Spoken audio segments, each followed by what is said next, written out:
hangtod karon sa tanang mga binunyagan o sa mga mituos Ginoo.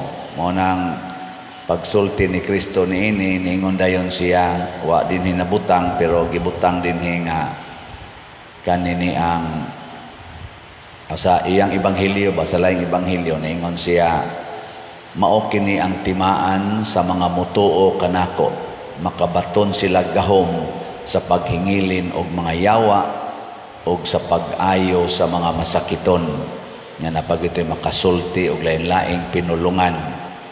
Nana, bisag makainom og hilo, dili sila maunsa. Lingi ay mong tupad. Ing na, sige ka gamit sa imong gahom. Ing na ba? Nagasige ka gamit. Ba sige pakatug ra na nato. Kaila ba mo o kinsa ning yawa? Mao ni siya ang kaatbang sa Ginoo. Kung ang Ginoo kamatuoran, ang yawa bakak. Kung ang Ginoo kahayag, ang yawa kangit-ngit. Kung ang Ginoo gugma, ang yawa unsa man? Kasuko. Mao na dali ra kay natong ilhon ang tao nga giyawaan. Nga naman dili siya mohaom sa kinaiya nga gipakita sa Ginoo kanato. Diri sa unang pagbasa kay nahigugma man ang Dios nato. Wa na siya mosulti matud pa sa unang pagbasa, wa na siya mosulti sa paagi nga kita nga iyang istoryahon, mahadlok, makulbaan, mukurog sa kahadlok sama atong musulti siya dito sa bukid sa Sinai nga mudugdog, mukilat, kurog ta, pero ato na kuno siyang ang iyan ang paagi pag-abot na ni Kristo, ato na siyang mahikap, maistorya, karon gani sa atong sakramento, ato na gid siyang madawat sa atong kamot or sa atong bakba, ato gid siyang makaon. Sa ato pa day kaning nahigugma, kining Dios non nga tao, dili siya gusto nga masakitan ang iyang isig katao. Kinsa ninyo dinhi mga asawa nga naningkamot gyud nga dili masakitan ang inyong bana, ta sa kamot. Mga yawanon gyud din. Kay ang Ginoo naningkamot siyang di ta masakitan. Angayan butang pasakitan kay mga buangon man kita, magsige man kita og kana na ang supaks Ginoo, pero di kita niya pasakitan, nangita siya paagi. Aniam sa mga bana din hignaw, kinsa man mga banaha din nga o kamo sang naas online nga moingon gyud mo nga ako Father maningkamot jud ko nga dili masakitan ang akong asawa. Ta sa kamot. Tanawa ang mga bana ni isas kamot. Na iduha ka buok. Sa at least na mga naningkamot. Kinsa mga ginikanana dinhi nga naningkamot gyud nga di gyud ninyo pasakitan ang inyong mga anak. Ta sa kamot. Indota mga 5 ka buok. Kinsang ginikanana dinhi nga wa gyud ka pangasaba sa inyong anak. Sukad sila na tao hangtod karon. Taas ang kamot. Wa na ni isa. Gakinahanglan gid ta og gitawag og martyrdom. Kung buhaton nato dinhis kalibutan ang kinaiyas Ginoo, martyrdom ang kinahanglan. Ug unsa maning martyrdom? Kanang magpakamatay ka para sa imong gihigugma. Mao na ang sugo ni Kristo sa iya mga apostoles pagpanglakaw ay mo pagdag kwarta. Kay kana manggong kwarta mga igsoon, kung mauna nay masintro, mauna nay atong saligan inig sangyaw na nato parte Ginoo, di taganahan mamatay tungod kay nahigugma tas kwarta. Ang tanan nga nahigugma sa kwarta mahadlok na mamatay, nya dili na sila managanang mopatay. No. Gilaing lingi sa imong tupad. Ing na di ka mahadlok kuhaan sa tanang kwarta. Ing na imong tanang kwarta ba kuhaon. Kana bang wa na kay ilisan, wa na kay kwarta, niya wa na kay balay. O di mo mahadlok ka na? Mahadlok gani ka, mahadlok gani ta, di na ta makasangyaw. Muna, natuman ni sa mga apostoles, daghan silang accomplishments, dunay usa nila nga nagsigig yung ingon ayaw mo pagdag puntil. Magdagid siya puntil. Ay noon, murag isugo sa tos Ginoo kay treasurer man siya silang grupo. Kinsa man to? Ang kanunay yung magdag kwarta. Si Judas. Sa sige niyang dag kwarta, nakaton siya pangawat sa kwartang iyang gida. O tungod kay ang iyang master, nagsige magsulti nga ayaw mo pangawat, ayaw mo pamakak. Unsa may nahitabo ni Judas? Sinahitabo niya, mibudhi siya sa iyang master, iyang gibudhian tungod sa kwarta. 30 pieces of silver man ganito, iyang gibudhian ang iyang master o gipatay. Namatay gyud si Kristo tungod sa pagbudhi nining usa nga iyang gisugo nga ayaw mo pagdag kwarta. Ni damag kwarta, budhi. Mabitaw karon sa atong political arena, ari lang ta maghisgot kay hot issue man na. Kay bao ba mo nga na-impeach na sa Congress ang atong Vice President? Wa tingali usa natong wa kay bao kay sa mainstream, sa mga vloggers o sa tanan nahitabo man eh. Ang dagkong pangutana, ang 32 million na ning butal sa Vice President, mao ba'y ila karong sentimento na i-impeach ang ilang gibutaran ni adtong eleksyon sa national election sa 2022? Karong 2025, kining 32 million kuno, matud pas pipila ka mga komentaryong akong gibasa, mao ba ang ilang sentimento? O mura sila og kawatan sa Kongreso sa ilang balaanong katungod sa pagtuboy og usa ka opisyal sa gobyerno. Kay ang nag-impeach 215 congressmen, 215 ka congressmen ang nipirma. Siyam ang taga Sugbo, ang congressman nga gikan dinhi sa Cebu. Siyam, murag siyam kabuk unom ba to? Murag siyam. Nipirma sila nga i-impeach ang Vice President. Sa 6 or 3 pilata dinhi nga voter sa Cebu. Wa sa okay ba? Abot ba ta og 3 million? Na 6? Bahala na. Kitang tanan nga mga butante sa Cebu, girepresentahan ba ta aning siyam ka mga Cebuano congressmen nga atong gustong ipa-impeach ang Vice President karong panahon na? Lingay mong tupad. Ina gusto ka nangandoy na ka nga i-impeach ang Vice President.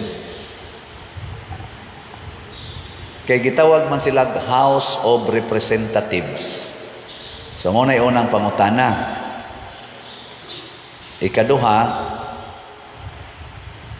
4th impeachment complaint ang ilang gi-entertain. Pero matud pas komentaryo, ako sang gitan-aw giskan ako maayo diha sa mga vlog-vlog. Wa gyud gipakita unsay konteksto unsay sud sa fourth impeachment. Kay nilapse man tong 3 impeachment, di naman to ma-entertain, ilan naman lang tong gi-archives. Kay nilapse man sa ilang time frame. Kining fourth, pero wa nila gipakita unsa gyoy sulod anang fourth impeachment complaint. Giditsuan lang nila og butar in one day setting. Ana ra yung adlaw. Pag abot sa impeachment, butar dayon usa ra ka adlaw. Ana, ang atong eleksyon nagsugod og month of February, nag-eleksyon og May. Muna'y official period sa eleksyon. Sa ato pa magsigitag discuss, magsigitag pamalandong, angayan ba kung mubutar ani o dili, angayan ba kung mubutar ani o dili. Unya ni butar dayon ang 32 million sa Vice President. After na malandong for February, March, April, May, 3 ka buwan nga pamalandong. Una pa ta ni butar. Pero pag-impeach sa Vice President, it took only one day for the 215 representatives of people to impeach. Is it not an insult to individuals na 32 million, more or less, na namalandong og 3 months, individually ni butar, ni linya, init kaistanan dito sa voting eleksyon, ni linya gyud dito. Ang ba na to napasaras gutom. Ana. Nya here comes the representatives nga in one day gi-impeach na nila kining gibutaran sa 32 million. Nya wa gani discussion unsa may kaso nagibasihan sa atong pag-impeach, wa gipakita nato. Na natay social media, na sila mga monitor dito to the last minute of their discussion, pwede na nato ma-monitor, CCTV, etc. Why gidiscuss? Gililong sa natong mga voters. O ang ikatulo nga ako sang nalingawan og paminaw, kaning ako laning naobserbahan sa mga komentaryo, nagubot-gubot na gid ni karon. Kay ang mga loyalista sa una sa Vice President, kansang mga kamot panahos eleksyon giisa sa Vice President, namirma sa impeachment. Ni asay taga-ato dinhi sa Cebu nga mga loyalista o in quotation, mga friends na kung nangahimo ni silang Judas mura sag si Judas ba kuyog ni Jesus, siging kuyog ni Jesus, pero ni unay og papatay ni Jesus. Mauni ang kalibutan nya. Ang katapusan, wala pag-ibakwi ang statement sa atong presidente. Katong naingon siya, di ko gusto sa impeachment. Gani, ni rally ato ang Iglesia ni Cristo. Di ko gusto anang impeachment. Gausik-usik lang sa atong panahon.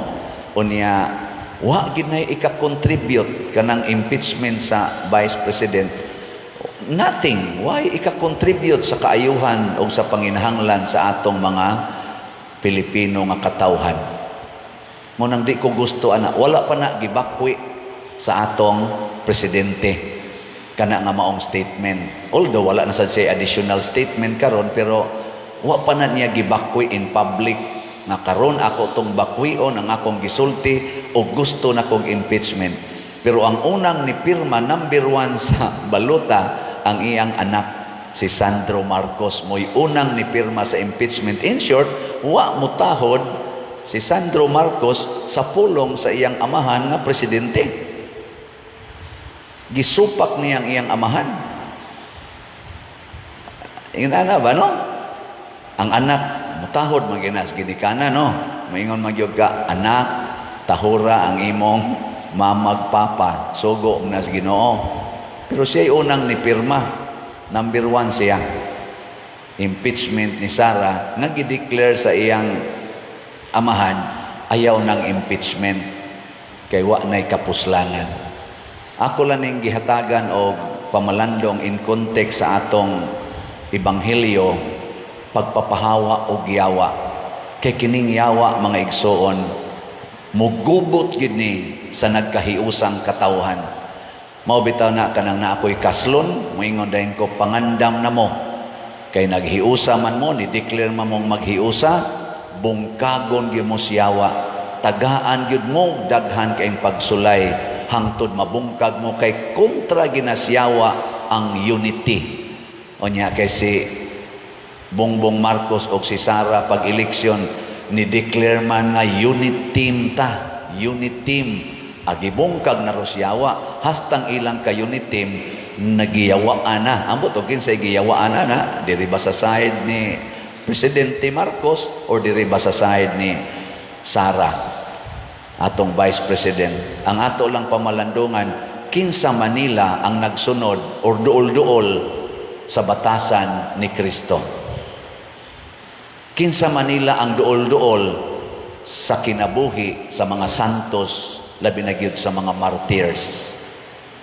Ang persecutor mao ginay duol sa kinabuhi sa yawa. Ang persecuted duol na ni Kristo. Matod pa ni Kristo, Matthew chapter 5, bulahan kamong gilutos, gidaog-daog o gibutang-butangan sa tanang matang sa kadautan, ug mahitabo ni paglipay kamo. Mao na sila si Pedro Bautista o si ganing Paul Mikig, mga kauban San Lorenzo Ruiz, naglukso-lukso sila sa kalipay sa dihang gideklarar na nga amo na mong putlas liog, bitayo na mo sa cross, patio na mo. Nilingiyay mong tupad ing na asa man ka nga side karon, sa yawa o ni Hesus. Ing na kono. Nya, mopadayon ko gamay. Nalipay ko ani nga nitunga ning impeachment dito sa House of Representatives nga na final nila. Kay karong si manaha ko no, mo close na sila sa ilang session, balik sila June. Ang Senate ni close na sad. Di sa to pa ang ilang katapusang gibuhat mao ang pagdesisyon nga i-impeach sa House of Representatives. Ang ilang katapusang gibuhat, i-impeach ang Vice President. Nya mag-eleksyon ta karong Mayo, musugod na ta sa formal campaign sa election process karong February, karong buwana, karong February 11 man siguro. Hala sige, kay kabahin man kita sa katilingban, mamalandong ta. Kinsa may atong pilion, di na ta mo pili sa kadtong naduol ngadto siyawa. Arita mo pili sa naduol sa Ginoo aron masulbad ning atong kagubot. Hunong nataan ang pamakak, hunong nataan ang paghigugmas kwarta. Matod pa nila, mubaha ang kwarta panahon sa eleksyon. Kanang nipabaha o kwarta, isalikway tana, kay ang higugmas kwarta, ang paghigugmas kwarta, tuburan gina tanang yawa, mahimotang mabudhion. O kanasang nang hatag og kwarta para sa eleksyon, mga mabudhio na sa atong nasod. Nga naman, kay kanang kwarta nga ilang gigamit pagpanghatag nato, kinurakot sa na nila sa atong buhis nga gihatag ngadto sa gobyerno. Giunay ratag luto sa atong mantika. Kita nga ni buhis, kita'y giilan-ilan nga taga-tagaan tag kwarta, ato rasan ng buhis. Naingon ako, ikaw pa dir, sige kag hisgot ana, mura ra ba kag ni buhis? Tax exempted ra ba mo, mga pare? Nako, tinuod yun na. Wa mi tagaig kuhaig buhis. Pero ang tanan na mong gipalit dinhi sa parokya o sa among mga personal nga mga gamit, pulos yun na gikuhaag buhis. Nagbuhis lang gihapon mi. Di ba? Ang atong simbahan gabuhis gihapon. Kining tanang gigamit nato dinhi nga sa atong operations, tanan gikas kinagamyan ngadto sa kinadakan, pulos na gikuhaan og buhis. Di man na mangutana dito sa grocery, kining bugas, kining mantika, kining ni ang inyong gipalit para ni simbahan. Siya, para simbahan. Sige, wa lang ni tax ha. Di, automatic na. So kitang tanan nagbuhis. Kuhaon na sa mga kurap o ipanghatag nato panahos eleksyon, ilad-ilaron tangagikan nila mga hudas sa katilingban. Hunong na taana. Pilio nato ang naa duol sa Ginoo, isalikway nato ang duol sa yawa. Ato ng katungod nga mga magtotoo, pakamatya na nato ang atong katungod.